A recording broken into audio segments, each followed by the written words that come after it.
por essa situação. De vez em quando eu passo por uma situação como essa. Sabe quando você fala alguma coisa e parece que o que você falou não tá batendo, né? Parece que não está de acordo com o que você queria falar. Isso aconteceu hoje pela manhã, no momento que eu estava dando um exemplo para os irmãos da escola bíblica. Eu falei que Thor era mitologia grega. E aí eu achei estranho aquela minha fala e depois, não, Thor é mitologia nórdica, não é? Então os irmãos que ouviram o pastor falando isso, os irmãos que estavam pela manhã estão entendendo o que eu estou dizendo, e eu agradeço os irmãos que não me condenaram, porque eu falei, eu troquei as informações ali. Aqueles que não vieram pela manhã, que são membros da igreja, nós aconselhamos que ouça a escola bíblica, porque como nós sempre falamos, o momento da escola bíblica é o momento em que o pastor, ele trata com a igreja algumas questões, fala algumas coisas que no domingo à noite eu não tenho a prática de fazer, ok? Dito isto, convido você a abrir a sua Bíblia no Evangelho de Mateus, capítulo 26. Estamos caminhando no Evangelho de Mateus, estamos observando aquilo que podemos observar nesse recorte desta narrativa que vai do Getsêmani ao Gólgota. E estamos olhando para a palavra de Deus e hoje vamos para o nosso 7º sermão desta série. Eu gostaria que os irmãos me acompanhassem, eu vou ler um texto mais longo hoje, do versículo 57 ao versículo 68. Diz assim a palavra do Senhor, Mateus 26, versículo 57. Eu vou ler na NAA, Nova Almeida Atualizada. E os que prenderam Jesus o levaram à casa de Caifás, o sumo sacerdote, onde se haviam reunido os escribas e os anciãos. Pedro o seguia de longe até o pátio do sumo sacerdote. E tendo entrado, assentou-se entre os servos para ver como aquilo ia terminar. E os principais sacerdotes e todo o sinédrio procuravam algum testemunho falso contra Jesus, a fim de o condenarem à morte. E não acharam, apesar de terem sido apresentadas muitas testemunhas falsas. Mas afinal compareceram 2, afirmando, este disse, posso destruir o santuário de Deus e reconstruí-lo em 3 dias. E levantando-se o sumo sacerdote perguntou a Jesus, você não diz nada em resposta ao que estes depõem contra você? Jesus, porém, guardou silêncio. E o sumo sacerdote lhe disse, eu exijo que nos diga, tendo Deus vivo por testemunha, se você é o Cristo, o Filho de Deus. Jesus respondeu, é o Senhor mesmo quem está dizendo isso. Mas eu lhes digo que desde agora vocês verão o Filho do Homem sentado à direita do Todo-Poderoso e vindo sobre as nuvens do céu. Versículo 65. Então o sumo sacerdote rasgou suas vestes e disse, blasfemou, porque ainda precisamos de testemunhas. Eis que agora mesmo vocês ouviram a blasfêmia. O que vocês acham? E eles responderam, é réu de morte. Então alguns cuspiram no rosto de Jesus e bateram nele. E outros o esbofeteavam, dizendo, profetize para nós, ó Cristo, quem foi que bateu em você? Até aqui. Meus irmãos, domingo passado nós olhamos para a narrativa e observamos como o sinédrio, em consonância com as trevas, como o sinédrio se opôs à justiça de Deus, que eles deveriam representar perante o povo. Nós vimos como o sinédrio, eles violaram as leis da Midrash.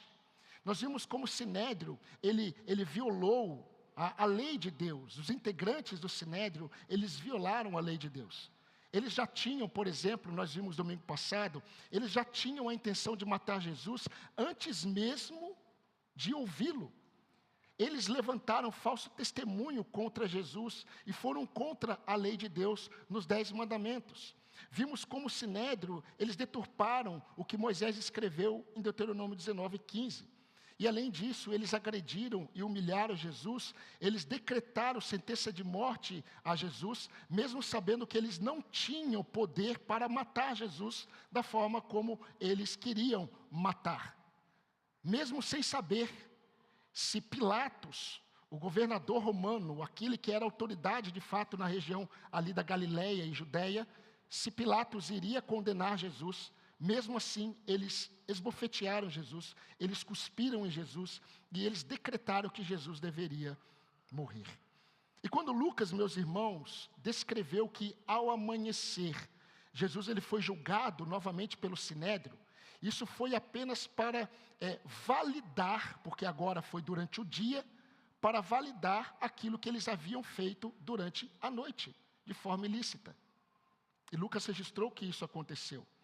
Mas como disse Charles Spurgeon, há uma terrível vitalidade no mal. E o que ele quis dizer quando ele fez essa afirmação? Charles Spurgeon quis dizer que o mal ele está sempre terrivelmente ativo, sempre terrivelmente preparado. Os filhos da luz, nem sempre.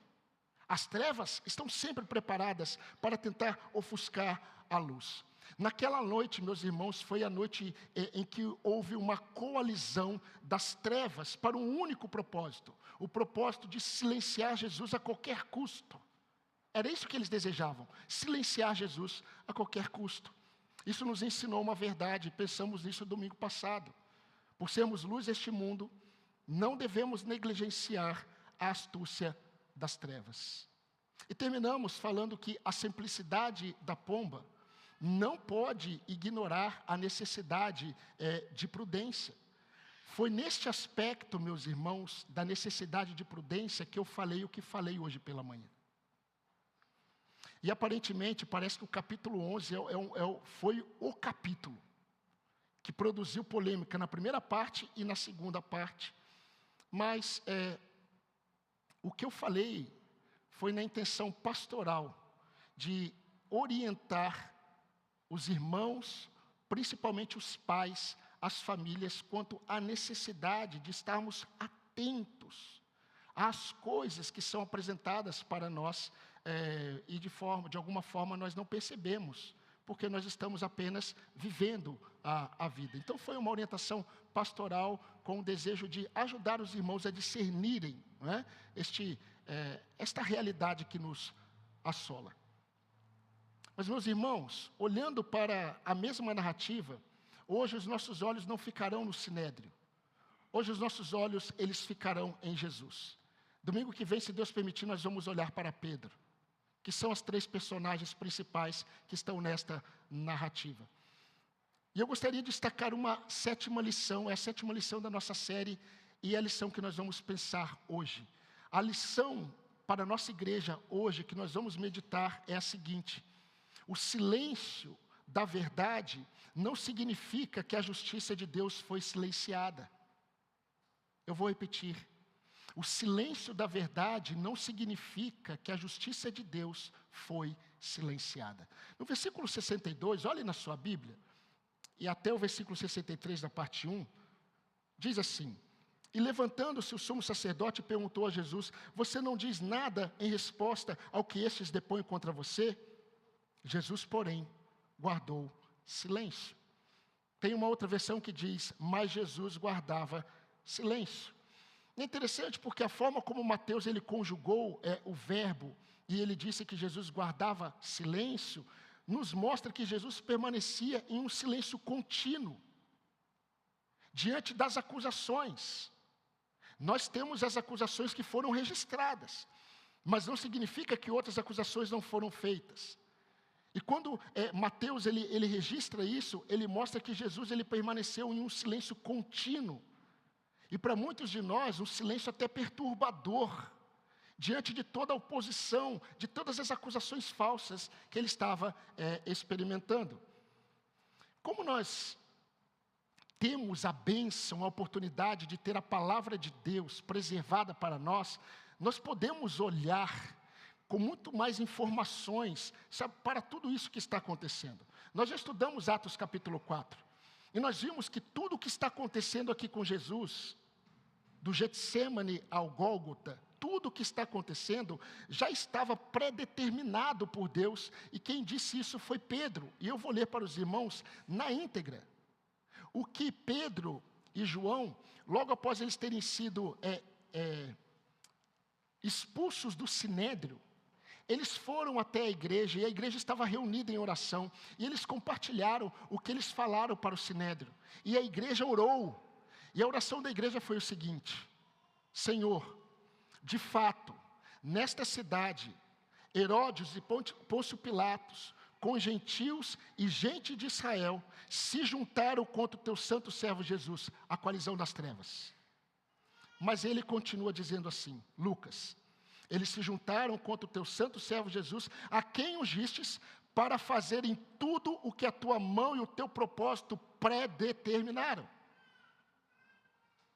A igreja, ela sabia, a igreja reconhecia, logo em seu início, que nenhum de todos esses acontecimentos que estamos observando estava fora dos propósitos eternos de Deus, para a salvação de todo aquele que crê. A igreja sabia disso. Pois bem, quando nós olhamos para nós, e nós olhamos para a bênção de Deus, que Deus nos concedeu, de preservar as Escrituras para nós, nós sabemos, por intermédio de Paulo, que toda a Escritura, ela é inspirada por Deus e ela é útil. Útil para quê? Útil para a nossa edificação, útil para a nossa transformação, útil para a nossa correção, para que sejamos treinados na justiça. E o Senhor preservou essas Escrituras para nós. Então nós podemos observar para aquilo que está acontecendo aqui e termos claramente que Deus não apenas está nos dando a sua palavra para nos corrigir, nos fortalecer, para nos redirecionar, mas também para nos consolar na verdade. Deus nos deu as Escrituras para que as Escrituras façam tudo isso conosco. Mas principalmente para que pelas Escrituras sejamos consolados e tenhamos esperança. Eu vou ler para os irmãos o que Paulo escreveu aos Romanos. Romanos 15:4. Pois tudo que outrora foi escrito, o foi para o nosso ensino, a fim de que pela perseverança e consolação proporcionadas pelas Escrituras, tenhamos esperança. A igreja de Cristo nunca terá esperança enquanto colocar o seu olhar em homens. A consolação do povo de Deus está presente nas Escrituras. Sem as Escrituras, o povo de Deus não será transformado e muito menos receberá verdadeiro consolo. O texto fala que, quando nós observamos as Escrituras, o texto de Hebreus, capítulo 12, versículo 3, eu creio que o autor de Hebreus, ele estava com a sua mente exatamente neste momento que estamos observando da narrativa de Mateus, quando ele disse assim: considerem, pois, aquele que suportou tamanha oposição dos pecadores contra si mesmo. O autor de Hebreus, provavelmente ele estava pensando neste momento em que Jesus está diante de seus opositores, e ele continua: façam isso. Considerem aquele que suportou tamanha oposição dos pecadores contra si mesmo, para que vocês não desmaiem em vossas almas, para que vocês não se cansem. Não se cansem e não desmaiem em relação ao quê? Em relação a todas as oposições à nossa confiança em Deus. Você sabia que constantemente nós desfrutamos de oposições que nos levam a desconfiarmos que Deus ele está no trono, reinando sobre todas as coisas? Isso tem a ver com as trevas, que conhece a instabilidade da nossa alma e do nosso coração. Somos muitas vezes de ânimo dobre, e Satanás sabe disso, e ele usa homens, ele usa pessoas próximas, ele usa inclusive outro crente, porque se usar a pessoa lá da Umbanda, você não vai dar ouvido, você vai até falar: puxa, não posso ouvir. Agora, se usou um médico, médico é médico. Se usou psicólogo é psicólogo. Se usou não tem como, é quase que palavra de Deus. Irmãos, o texto fala que diante de seus opositores, Jesus guardava silêncio. Jesus guardava silêncio. E eu gostaria de mostrar pelo menos algumas razões, pelo menos duas razões, por que Jesus guardou o silêncio. A primeira razão que nós observamos aqui, o silêncio da verdade, é que o silêncio da verdade expôs a injustiça que será julgada pela verdade. O silêncio da verdade expôs a injustiça que será julgada pela verdade. E eu quero mostrar isso para os irmãos. Queridos, enquanto eles acusavam Jesus e a verdade permanecia em silêncio, a injustiça deles ficava mais evidente. Jesus havia dito a eles, um tempo atrás: por que vocês não compreendem a minha linguagem? É porque vocês são incapazes de ouvir a minha palavra. Vocês são do diabo. O diabo é o pai de vocês e vocês querem satisfazer o desejo dele. João capítulo 8, 43 e 44.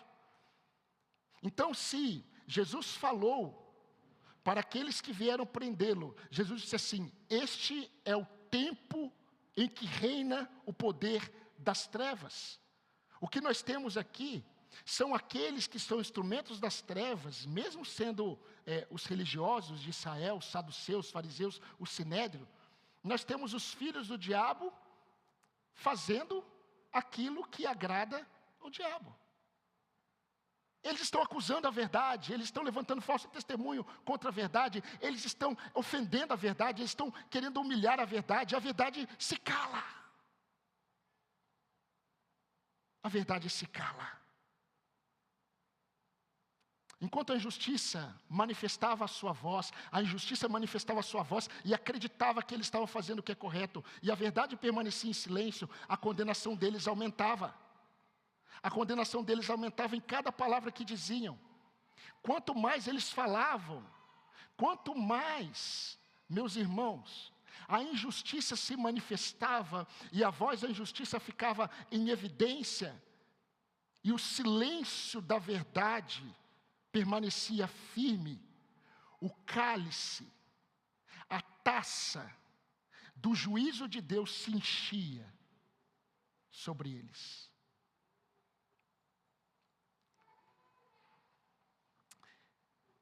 Jesus havia dito também: quem me rejeita e não recebe as minhas palavras, tem quem o julgue. Quem o julga é a própria palavra que eu tenho proferido. Jesus não precisa dizer mais nada. Jesus não precisa falar mais nada. Tudo que Jesus tinha que falar, ele falou.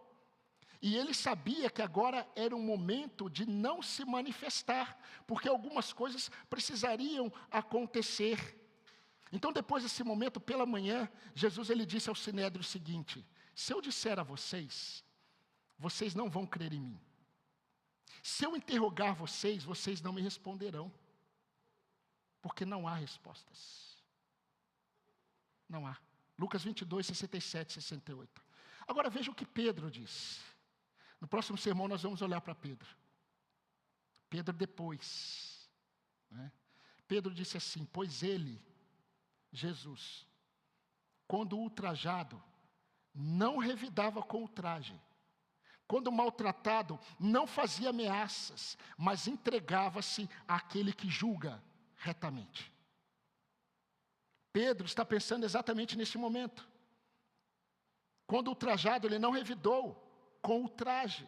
Quando maltratado, ele não fez ameaças, mas ele entregava-se àquele que julga retamente. Meus irmãos, Jesus não precisava falar nada neste momento, porque eles estavam de fato, e isso era necessário, enchendo a taça da condenação deles. Essa é a primeira razão pelo fato da verdade ter ficado em silêncio. Mas há uma outra razão. Nós vemos aqui o silêncio da verdade, que neste silêncio da verdade, nós percebemos a manifestação da graça de Deus diante da injustiça. Nós vemos a manifestação da graça de Deus diante da injustiça. Eu não sei você, queridos, mas para mim é intrigante. É intrigante. É intrigante para nós olharmos para Jesus neste silêncio diante de seus acusadores. Porque Jesus poderia falar e começar a falar, por exemplo, de todos os pecados do sumo sacerdote. Jesus poderia falar de todos os pecados deles. Quando eles estavam ali prontos para apedrejar aquela mulher adúltera, Jesus ele abaixa, Jesus não fala nada, e Jesus com o dedo começa a escrever no chão. E ele leva a mente daqueles homens para o profeta Jeremias. Aquele que não tem pecado, atire a primeira pedra, e todos saíram envergonhados. Jesus poderia ali envergonhá-los. Jesus poderia silenciar a todos, se Jesus apenas respondesse: insensatos, calem-se. Jesus poderia ter feito isso, mas não. E Jesus guardava silêncio contínuo diante de seus opositores. Agora veja o que o autor de Hebreus disse sobre Jesus.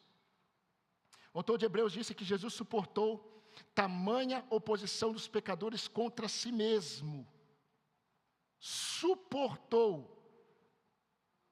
Hebreus 12:2. Queridos, era necessário que a verdade ficasse em silêncio perante a justiça, para que a justiça de Deus se revelasse salvadora em sua graça. E nós precisamos entender isso. E veja que interessante, quando a verdade quebrou o silêncio, quando Jesus ele resolveu falar, foi para que a verdade fosse condenada e a graça seguisse o seu rumo. Versículos 63 a 66. Jesus, porém, guardou o silêncio. E o sumo sacerdote lhe disse: eu te conjuro perante o Deus vivo que nos diga se tu és o Cristo, Filho de Deus. Respondeu Jesus: tu o disseste. Entretanto, Jesus poderia ter falado: eu sou.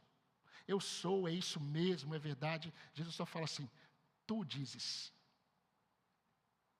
Entretanto, eu vos declaro que desde agora vocês verão o Filho de Deus, o Filho do homem, assentado à direita do Todo-Poderoso e vindo sobre as nuvens do céu. Então o sumo sacerdote rasgou as suas vestes, dizendo: blasfemou, não há necessidade, que necessidade temos mais de testemunhas?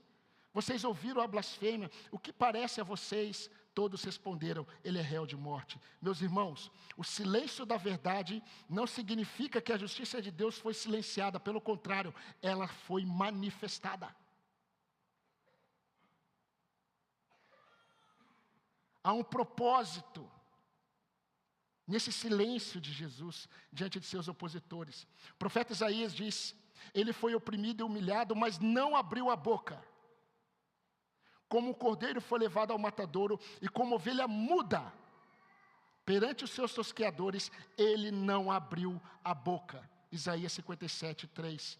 Aí nós chegamos no versículo 67 e 68, que diz: então eles cuspiram no rosto de Jesus, e eles lhe deram pancadas.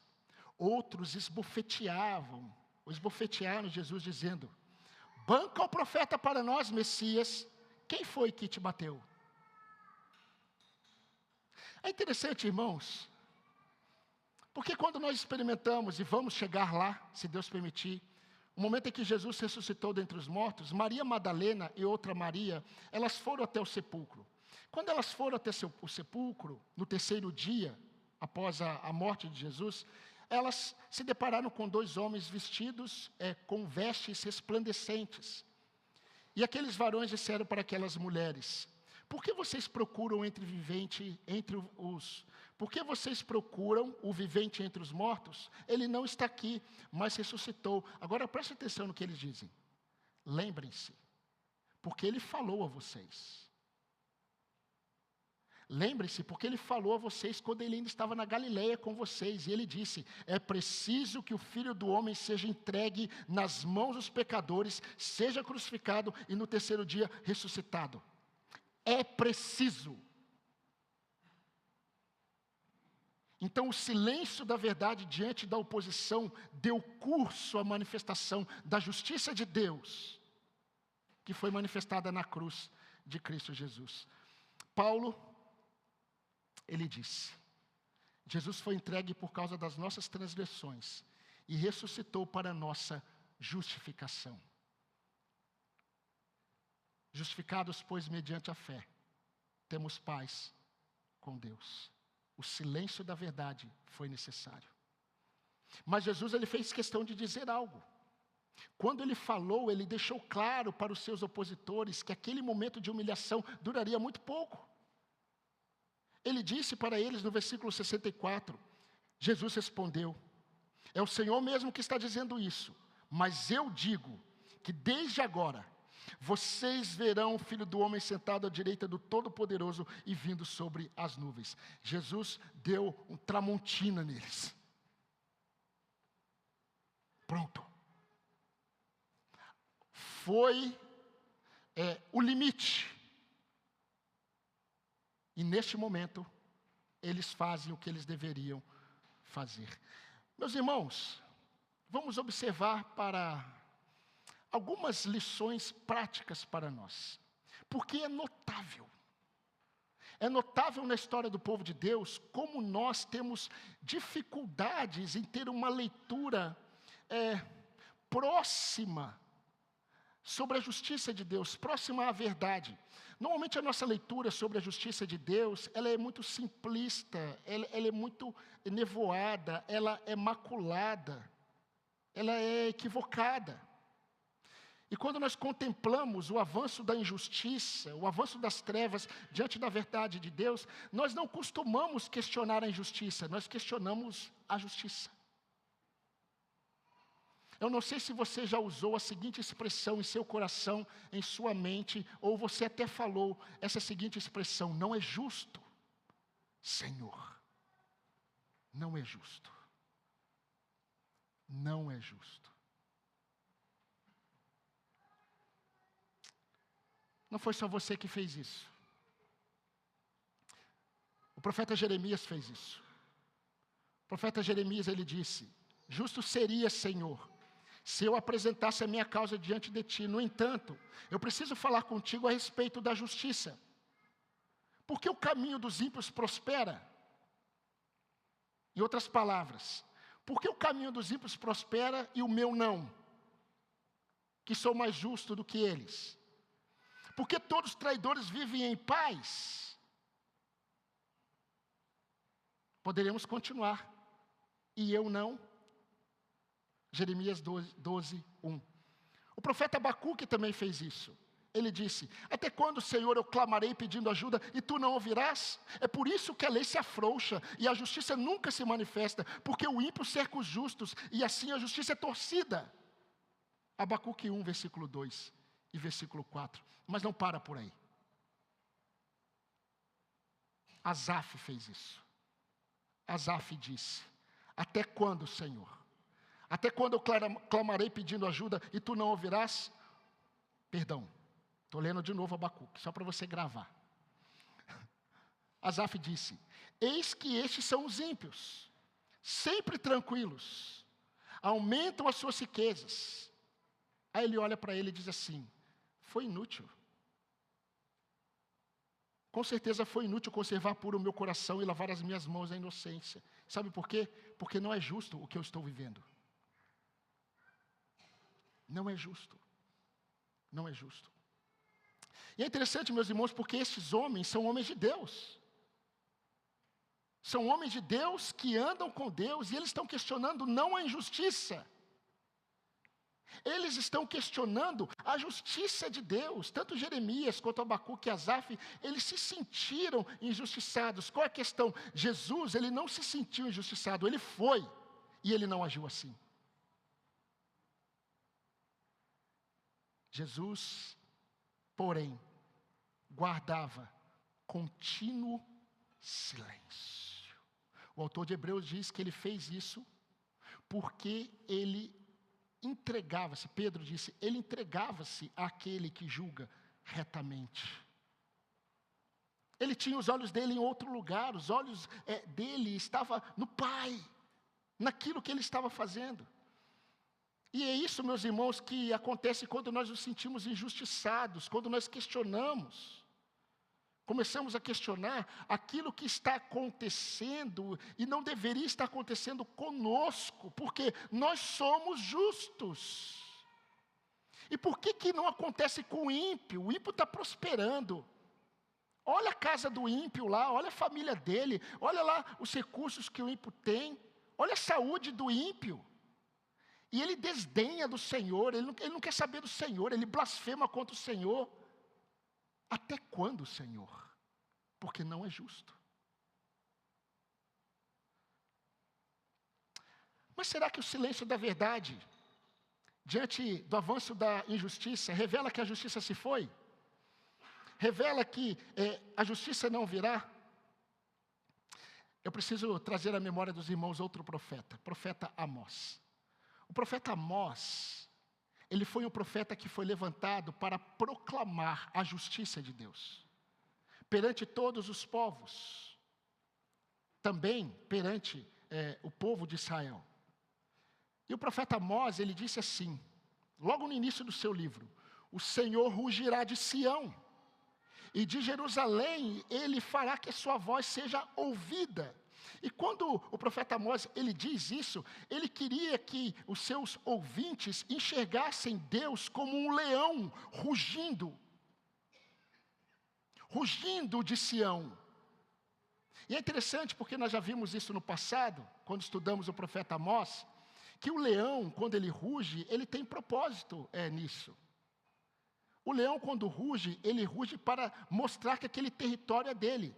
E um leão consegue ouvir o rugido de outro leão a quase 8 quilômetros de distância. Então, quando o leão ruge, ele está dizendo assim: isso é meu. Quando o profeta Amós diz: o Senhor rugirá de Jerusalém, o Senhor rugirá de Sião, e de Jerusalém ele fará com que a sua voz seja ouvida, ele está dizendo assim: Deus fará com que todos saibam que a justiça pertence a Ele. A justiça pertence a Ele. Eu não sei se você já ouviu esse jargão, ou se você concorda, você ouviu e disse assim: é isso mesmo. A justiça tarda, mas não falha. Isso não se aplica a Deus. Isso não se aplica a Deus. Sabe por que não se aplica a Deus? Porque a justiça de Deus nunca falha e nunca tarda. Porque quando nós pensamos que a justiça de Deus tarda, ela já está sendo manifestada. Quer ver uma prova? Quando nós olhamos para o mundo e percebemos que a injustiça vai aumentando, e os homens, pela injustiça, inclusive sufocam a verdade, nós não percebemos que os homens, eles estão entregues a si mesmos. E isso já é manifestação da justiça de Deus. Entregar o homem a si mesmo. Então, quando nós observamos a injustiça aumentando, sufocando a verdade, nós olhamos aonde está a justiça. A justiça já está sendo manifestada. Porque a injustiça, ela não pode silenciar a manifestação da justiça de Deus, mesmo quando a verdade parece estar em silêncio. Voltando para o Sinédrio, enquanto a injustiça acreditava que estava vencendo, o silêncio intrigante, para mim intrigante, da verdade de Jesus, revelou que o que estava prevalecendo era a manifestação da justiça de Deus para a salvação de suas ovelhas. Para a sua salvação. Tudo que Jesus suportou, Ele suportou para manifestar na vida dos seus a sua graça. Então, meus irmãos, Jesus é o modelo para nós. Estamos caminhando para o fim. Jesus, Ele é o modelo para nós. Jesus, Ele é o exemplo para nós. Jesus, Ele é o exemplo diante das falsas acusações. Jesus é o exemplo diante das oposições que venhamos a sofrer. Oposições que tentam sufocar e roubar a nossa confiança em Deus. Meus irmãos, eles cuspiram no rosto de Jesus. Eu não sei se você consegue imaginar isso. Hoje, se alguém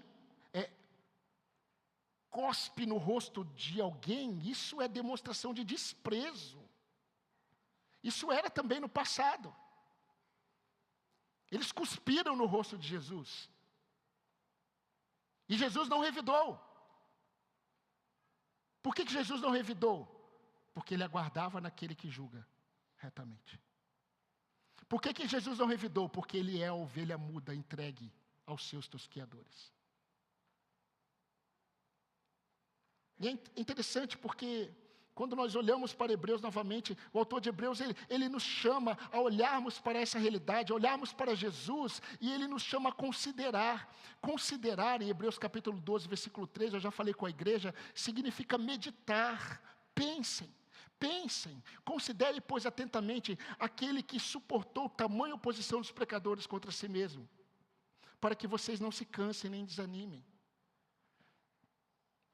Para que vocês não se cansem nem se desanimem diante da oposição, diante do aumento da injustiça, diante do aparente silêncio da verdade, olhem atentamente para aquele que suportou tamanha oposição dos pecadores contra ele mesmo, para que vocês não se cansem e nem se desanimem.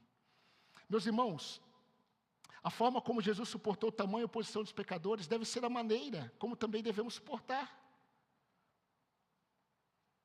Como disse certo pregador do passado, não importa quão brilhante seja a luz e quão bela seja a vela, o cego, ele não verá nem a vela e nem a luz.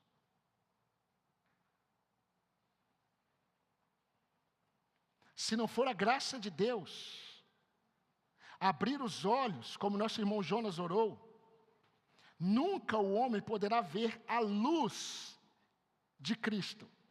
E enquanto as trevas, elas não são transformadas pela graça, elas são oposição.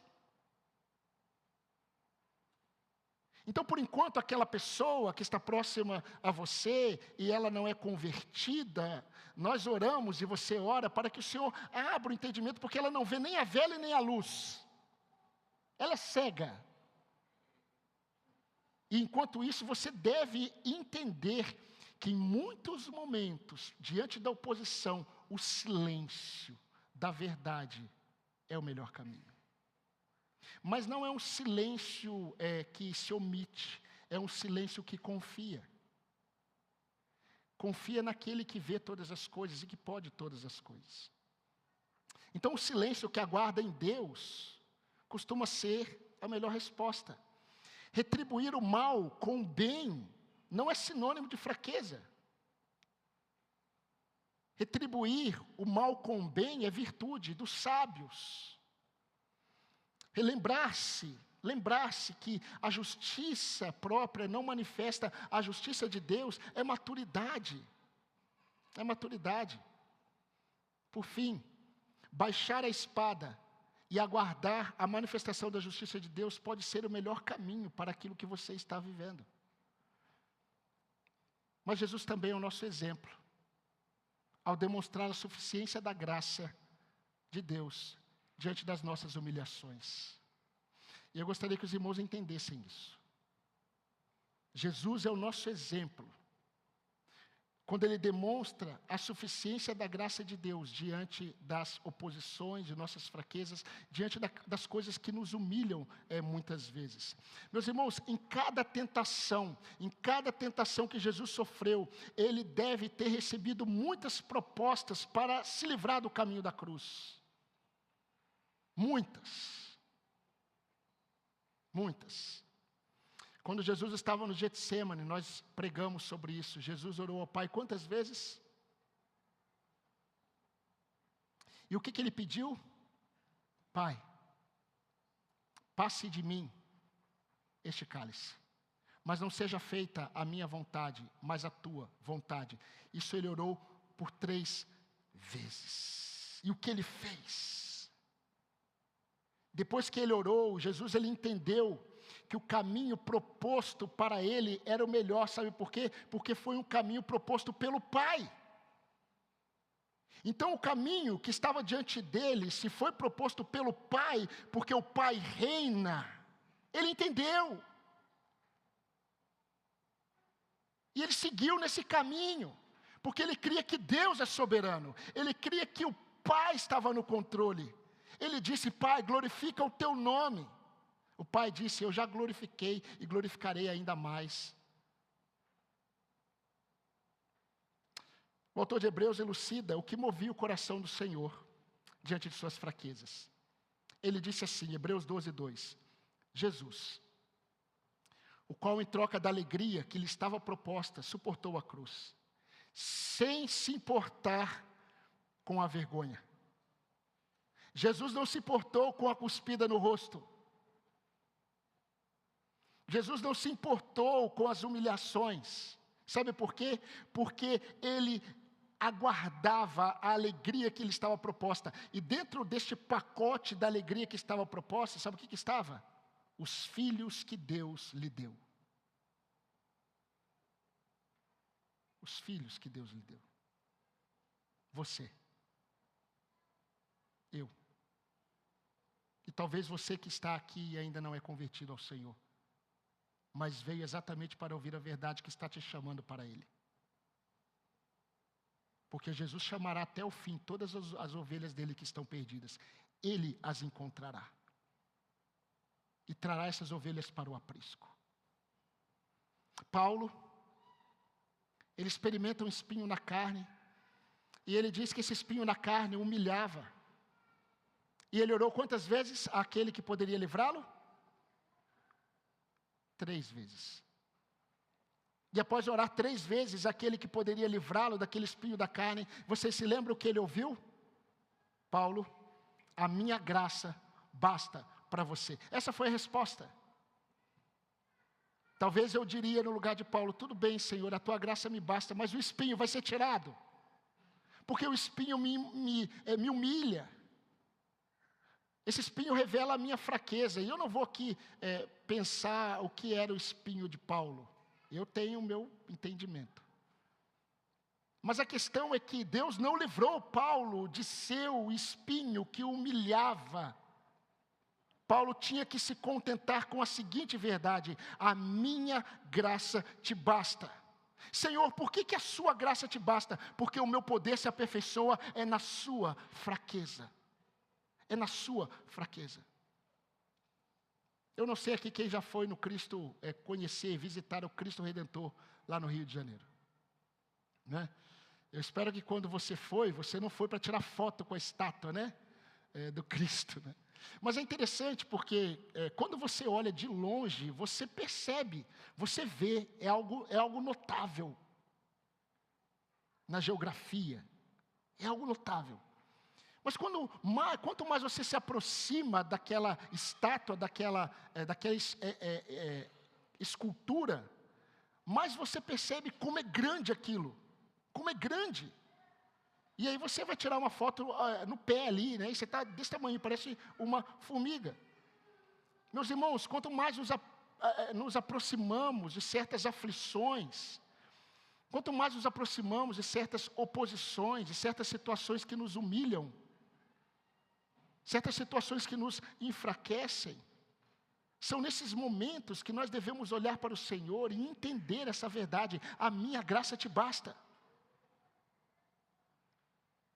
Talvez você não será liberto daquilo que te humilha, daquilo que te enfraquece, daquilo que revela o quão dependente de Deus você é. Talvez Deus não livre você disso, mas Deus irá manifestar a sua graça que te sustentará em cada momento.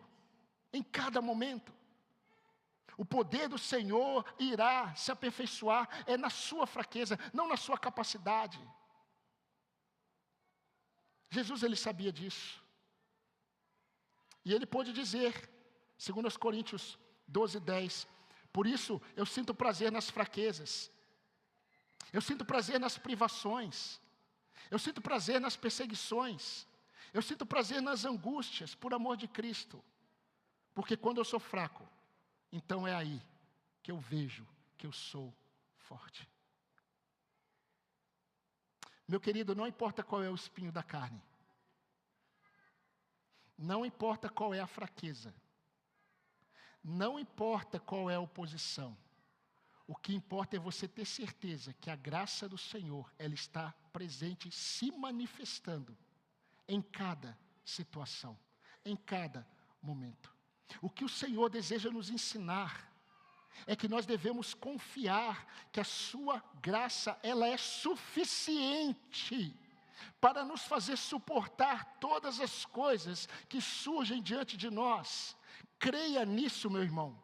A graça do Senhor é suficiente para nos fazer suportar tudo aquilo que surge diante de nós. Se você é um filho de Deus, confie que a graça de Deus, ela é suficiente para nos fazer suportar tudo aquilo que está diante de nós.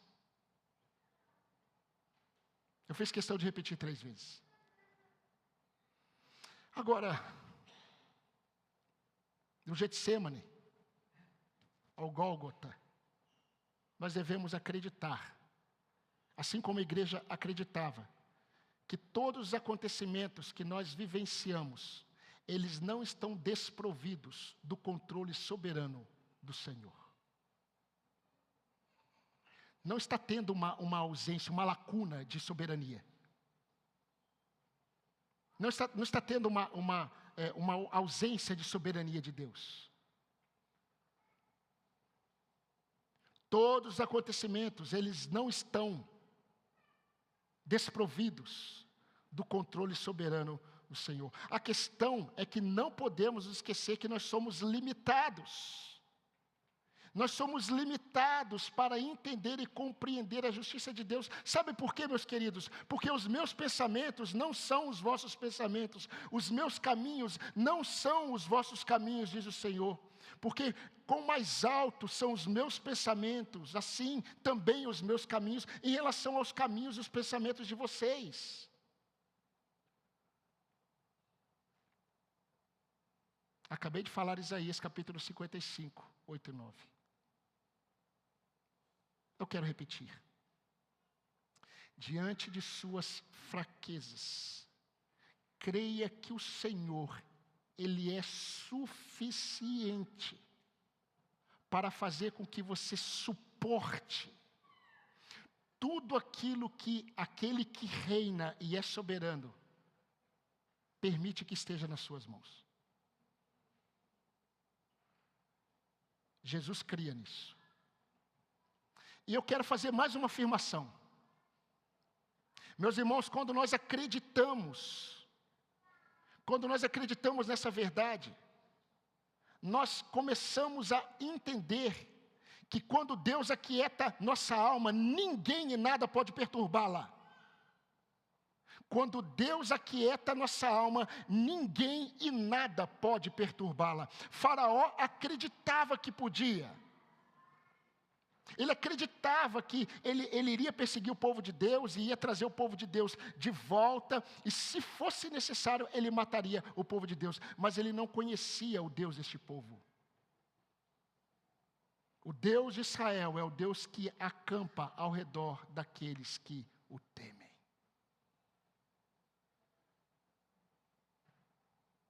Quando Deus aquieta nossa alma, ninguém pode perturbá-la. Nós começamos o culto lendo um salmo. E todos lemos juntos. Porque os olhos do Senhor repousam sobre os justos. Você acredita nisso? Então acredite nisso amanhã. Acredite nisso na terça, na quarta, na quinta, na sexta, no sábado, no domingo. Acredite nisso todos os dias. Os olhos do Senhor repousam sobre os justos e os seus ouvidos estão atentos ao seu clamor, ao clamor deles. Se cremos, descansamos. Se falamos que cremos e não descansamos, não cremos, apenas sabemos. O que você sabe e o que você crê sobre o cuidado pastoral do nosso Deus?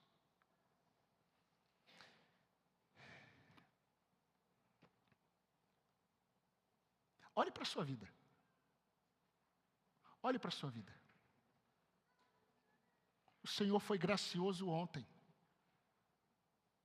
O Senhor tem sido gracioso hoje.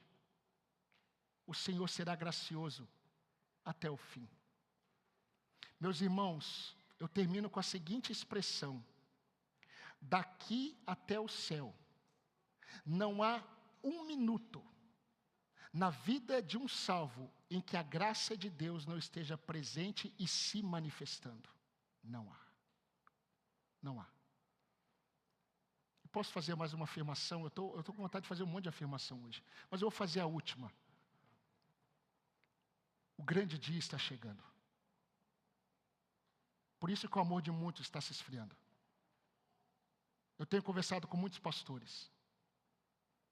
E esses pastores estão preocupados, eles estão tensos. O que está acontecendo com a minha igreja? Parece que o povo está esfriando. O povo está sumindo dos cultos. O povo não participa das reuniões de oração. E aí eu ouço um pastor aqui, eu ouço um pastor de um outro estado, eu ouço um pastor de um outro país, e os pastores estão preocupados. Não há por que se preocupar. É isso que vai acontecer. O amor de quase todos esfriará. Que não seja o seu. Que não seja o meu. Que você seja usado para que você não permita que o do seu irmão também não esfrie. Mas o amor de muitos esfriará. Mas a verdade é que o grande dia está chegando. E se o grande dia está chegando, devemos continuar acreditando que o silêncio da verdade não significa que a justiça de Deus, ela foi silenciada. Não foi. Está tudo sob o controle do Senhor. Amém, irmãos? Amém. Então vamos orar. Convido você a baixar sua cabeça, falar com Deus.